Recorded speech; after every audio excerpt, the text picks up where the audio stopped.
ለምሳሌ ገጠር ሳር እንደዚህ የሞላበት አካባቢ ላይ ጎጆ ቤት አለ አይደል? ወደ ጎጆ ቤታቸው ሲሄዱ የአካባቢው ሰዎች እየደጋገሙ የሚረግጧት መሬት አለች። ያቺ መሬት ሳሯ ትበላለች እና መጨረሻ ላይ መንገድ ይሰራል። ያቺ መንገድ ከተሰራች በኋላ በሌላ መንገድ ሰው አይሄድም አይደለ? ላይክ ዳርና ዳሩ ሳር ይሆናል፣ ይሄኛው መላጣ ይሆናል። ላይክ በቃ አፈሩ ይጋለጣል። ደን ሁሉም ሰው የሚሄድበት አውራ ጎዳናው ላይ ሊሆን ይችላል። ላይክ ደን አዲስ መንገድ መፍጠር ማንም አያስብም። ያ ማይንድ ፕሮግራሚንግ እንደዛ ነው። አይምሮሽ ማይንድሽ ፕሮግራም ከተደረገ ከልጅነት በዛ መንገድ መጓዝ ብቻ ነው የሚታይሽ። ሌላ አዲስ ነገር ማሰብ ይከብድሻል።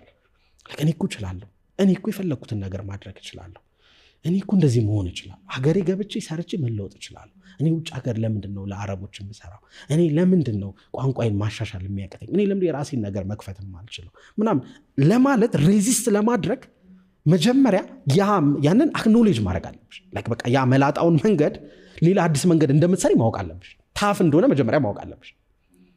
አይሰራም ግን ማለት አይደለም፣ ከባድ ነው እንጂ ኢምፖሲብል ነው ማለት አይደለም። ደን ምንድን ነው የምናደርገው ነው አሁን የጠየቅሽኝ ከባድ ጥያቄ። የምናደርገው ምንድን ነው? መጀመሪያ አንድ ሰው ከእስር ቤት ሰብሮ ሊወጣ የሚችለው እስር ቤት እንዳለ ካወቀ